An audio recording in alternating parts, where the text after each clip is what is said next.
Good morning, everyone. Our Jerome Harris here from Prophetic.com, coming to you with another presentation on this Saturday morning.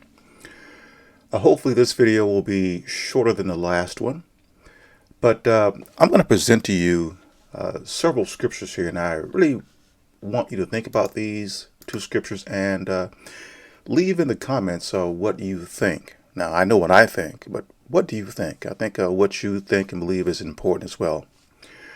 Okay, now what prompts this video was a video that I watched on YouTube, and this was of a woman who was talking about how a certain racial group has power, and and she wasn't referring to white people, and that racial group has the power to save America.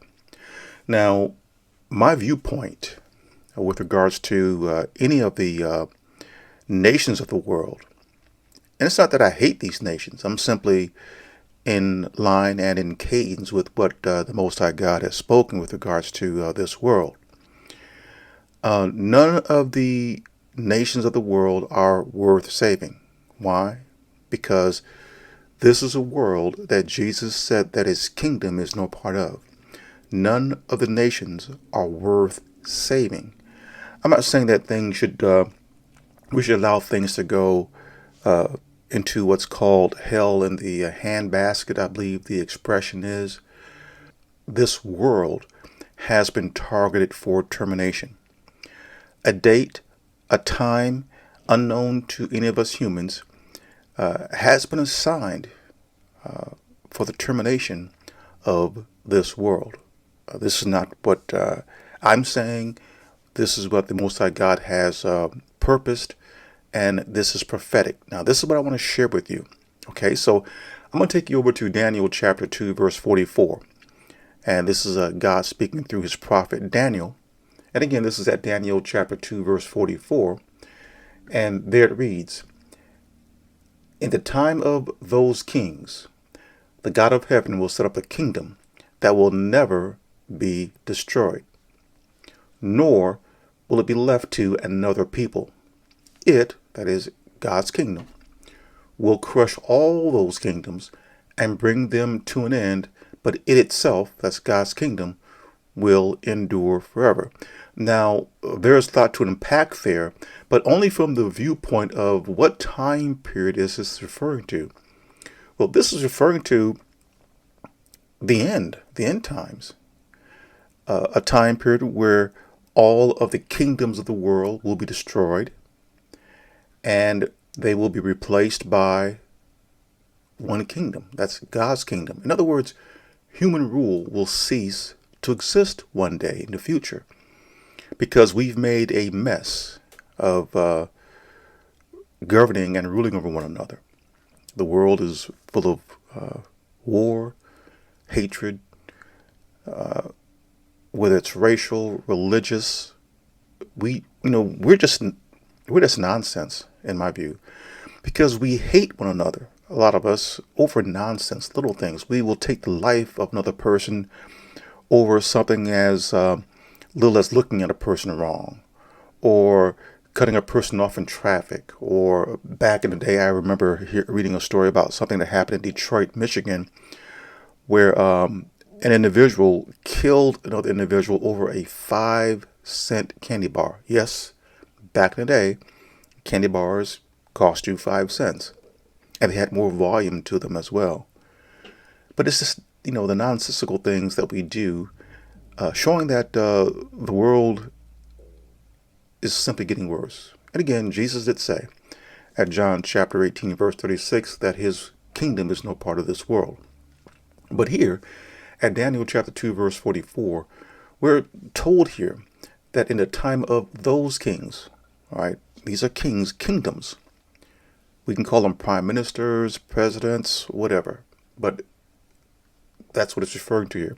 The God of heaven will set up a kingdom, not kingdoms, but a kingdom. And this is the thing here, that will never be destroyed. You see, kingdoms can come and go, but here's a kingdom that will be everlasting.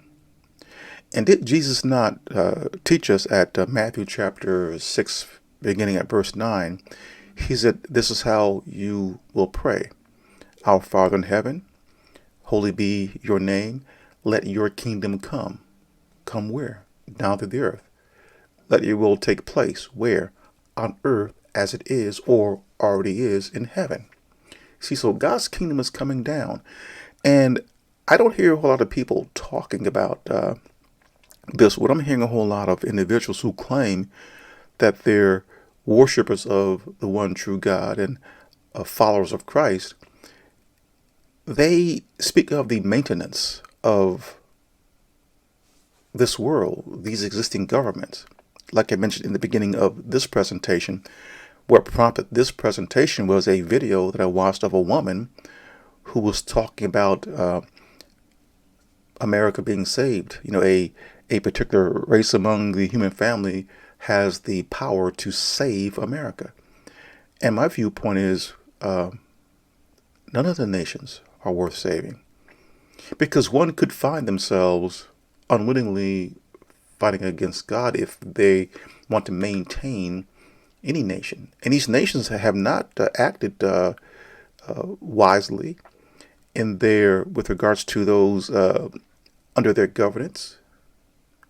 These many of these nations, especially powerful ones, have for a very long time gone to war, and we're talking about deadly war with other nations, and there are conflicts going on as I speak. So, but this woman was referring to saving America. America is no exception. There was a book that I read many years ago, authored by none other than Adolf Hitler. And the name of that book is called Mein Kampf. And I chose to read the book not because I was a fan of Hitler. I'm not a fan of Hitler, but I was very interested in why this man felt the need to carry out that horrible event of the Holocaust.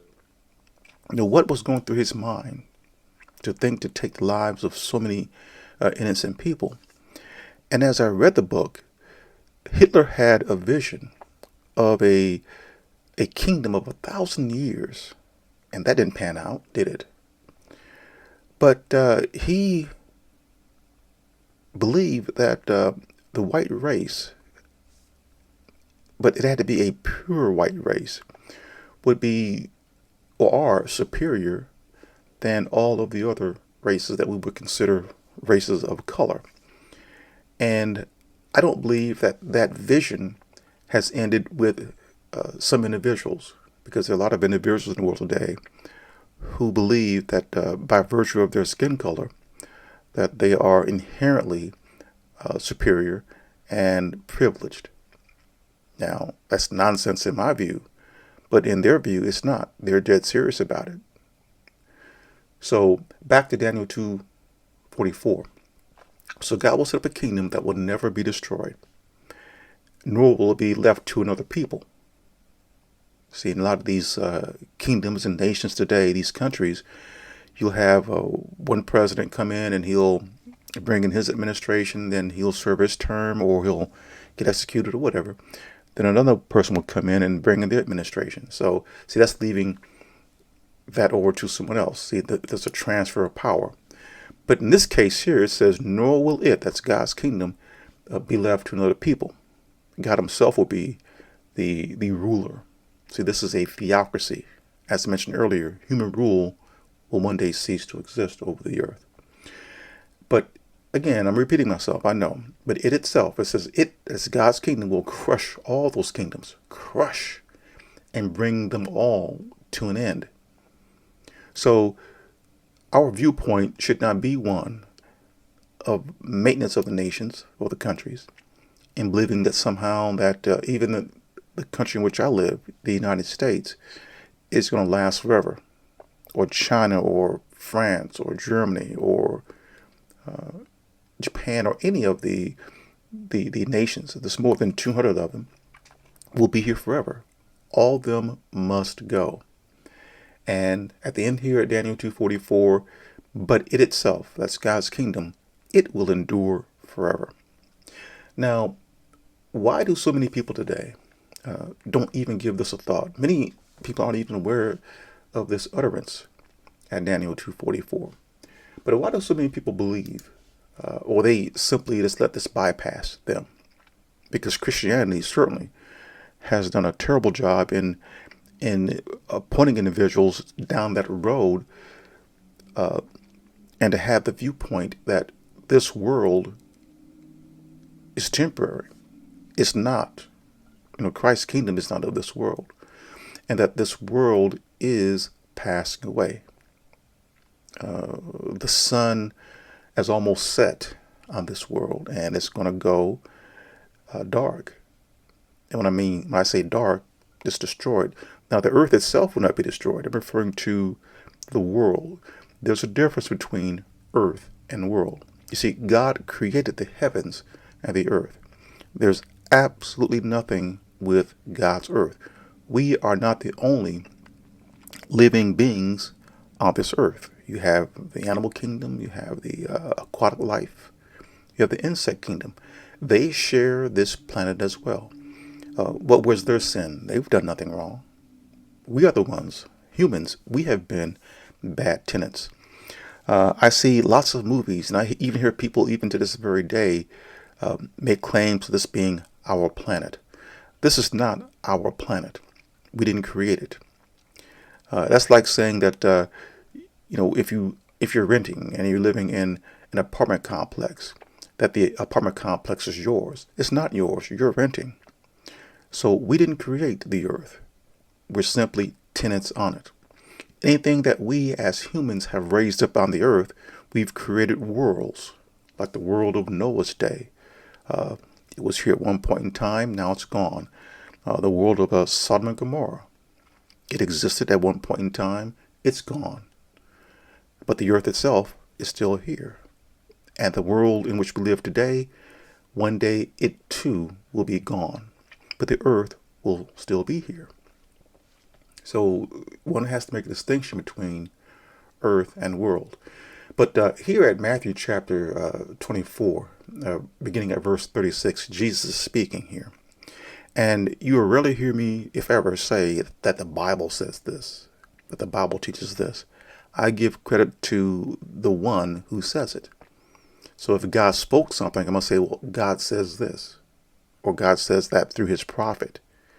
If Jesus says it, I'm going to say that Jesus says this, that Jesus teaches this. I will never say that the Bible says it, you see.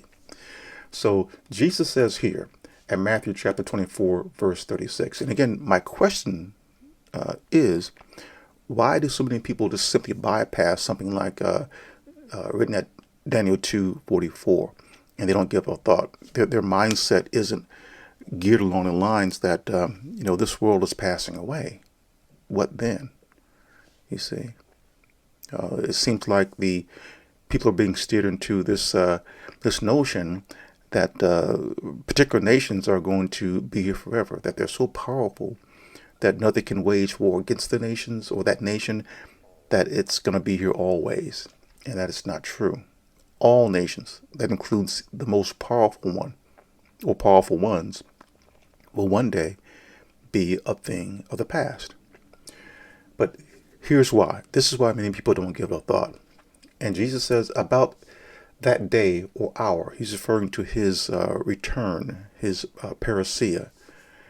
He says, but about that day or hour, no one knows. So no one can assign a date, a time to his return, because no one knows. Jesus says, not even the angels in heaven, they don't know. He says, nor the Son. He says, even he doesn't know when his return is going to take place. He says, but only the Father. Beginning at verse 37, as it was in the days of Noah, so it will be at the coming of the Son of Man. So what were people doing back in Noah's day? Well, for in the days before the flood, people were eating and drinking and marrying and giving in marriage. So basically what they were doing, they were just going about their daily lives without a care in the world, like many people are doing today. They get up in the morning, in this country anyway, they get up in the morning, they get dressed, they go to work, They work whatever hours they're working, and they come home. They may have dinner. They may go out. That's in this country. Other countries, it may be something more taxing, because in a lot of countries, and I've been to them, where it's a daily task for a person to find something to eat or to find clean running water. And I've been to lands where they don't have houses, don't have electricity, they don't have the kind of plumbing that we have here. And in some of those countries, it's hot and humid. They don't have air conditioning, and like I mentioned earlier, they don't have electricity to run a fan, or they can't even afford a fan. But here in the United States, we live in what's called relative luxury. Yet many of us still complain about our lot in life. So many of us are simply selfish. Many of us will sit at a table full of food and well-oiled dishes, so to speak, and pray to God about what's on the table, without giving a thought to those who live in these impoverished and war-torn lands, and there's nothing there. The table, if they have one, is barren. There's nothing there, and people are going hungry. Yet many of us here still complain.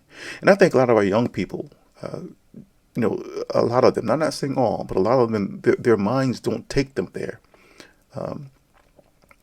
There's a certain selfishness that has kicked into a lot of our young people, especially here in the United States. They care about how they look, the kind of sneakers that they wear. There's this competition. It's like there's something that's missing. They're more concerned about many of them about the outward appearance, but very little about their internal personal development.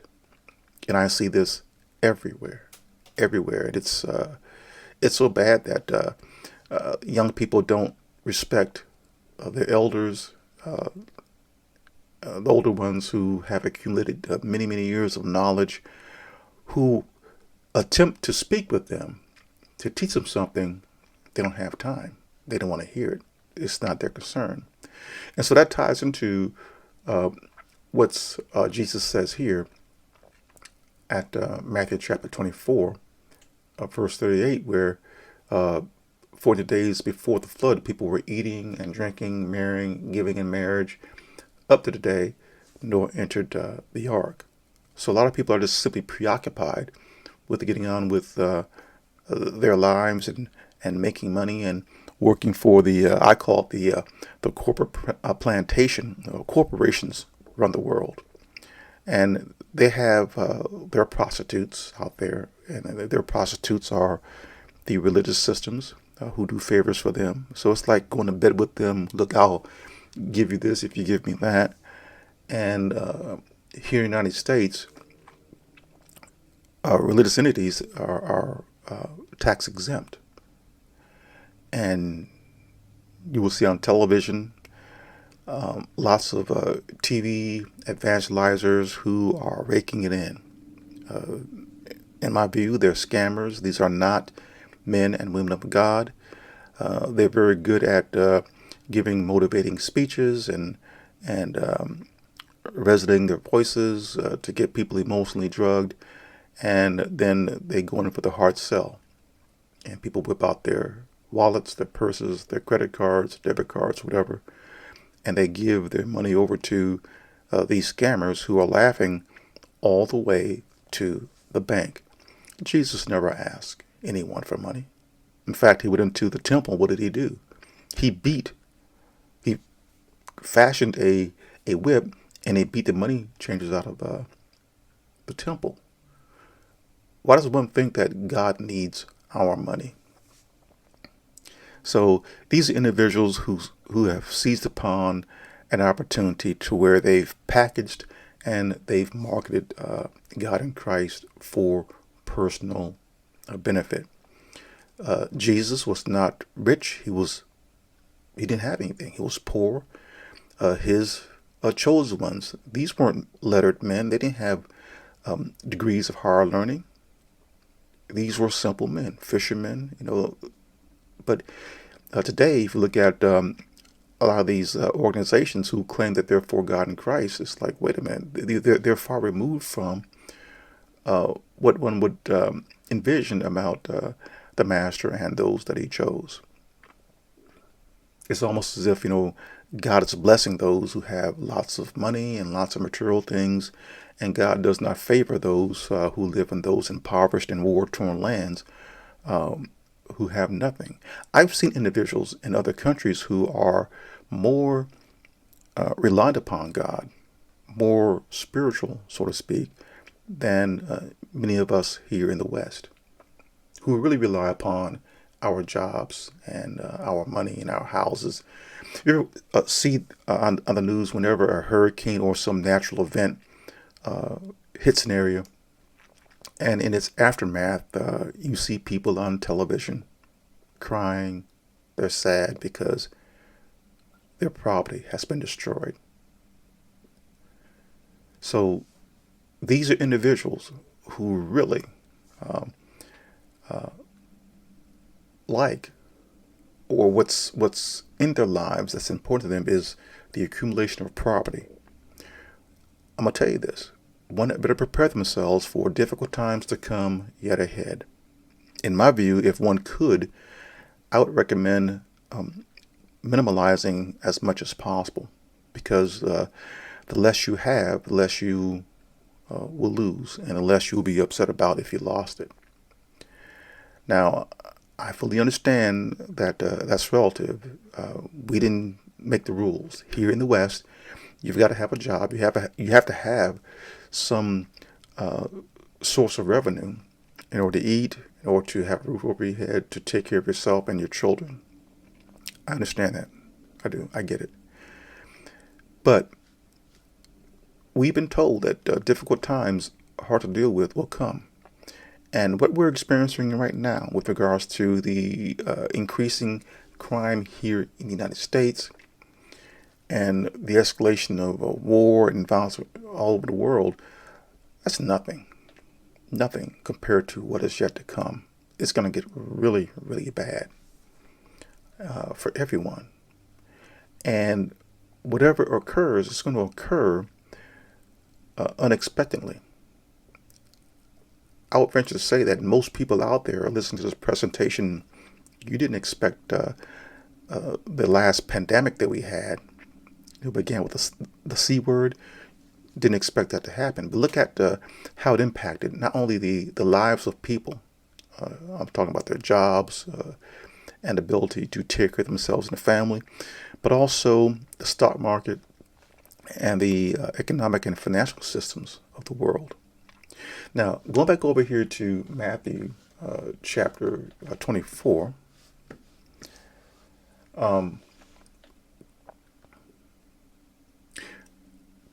beginning right there at let's finish up with verse 39. And it says here, and they knew nothing about what would happen. See, right now, people simply aren't aware. Most people are not aware and educated about what is coming, because they're being made to focus on the now. So, and they knew nothing. That's knowledge. Nothing. They knew nothing. That's knowledge. They had no knowledge about what would happen until the flood came and took them all away. See, so whatever's going to occur is going to impact the entire globe at the same time, and it's going to be unexpected. And Jesus says that is how it will be at the coming of the Son of Man. That is his coming. Two men will be in the field, one will be taken, and the other left. He's not referring to a rapture here. And it says two women will be grinding at the mill, and one will be taken, and the other left. When Jesus says that two men will be in the field, and one will be taken, and the other left, he's referring to the world population. There's going to be lots of death, lots of it. Everyone isn't going to die like boom right away, but we're talking. This is half. half the world population is going to be wiped out, whether it's by disease or by some out of worldly object impacting the earth. I don't know. But at verse 42, Jesus' warning to us is that we keep watch. Why? Because you do not know, we will not know, and we do not know on what day your Lord will come. But understand this: if the owner of the house had known at what time the thief is coming, he wouldn't have kept watch and would not have let his house be broken into. You see, when a thief is going to break into your house, or if they're going to break into your car, or whatever, they don't get on the phone and call you, or they announce when they're coming. They come at a time when you least expect it. You can be in your bed at night, sound asleep, and they're breaking into your house, onto your garage, or into any of your property. So the warning here is that we keep on the watch. In other words, be aware of what is coming. Be knowledgeable. Be knowledgeable of what is coming. And how do you do that? Is not get caught up into the spirit and the thinking of this world that is steering you to look over there when it's happening over there. See, the world may tell you that the sun rises in the west, for example, right? I'm speaking allegorically here. But the truth of the matter is the sun rises in the east. So if the elements of the world, whether it's the media, the mass media, social media, whatever, if the world's thinking is, and again speaking allegorically, if you're being told to look over here that the sun rises in the west, then that's where you're looking. You're looking over there, when in fact the sun rises in the east. So keep on the watch. You don't want to go along with the flow, because if you do, then you are going to be carried along with the flood of things. If the majority thinks a certain way, and that way is not in alignment with what the Most High God has taught us and told us, and what His Son, His sent one, has taught us, then we must resist the tide, resist the strong winds that causes individuals to go in that direction. Okay, so again, Daniel 2:44, that the nations of the world, all of them, have a date assigned, or this world rather has a date assigned for termination. When? Well, Jesus told us. We don't know. So therefore, keep on the watch. This is R. Jerome Harris. Thank you for listening.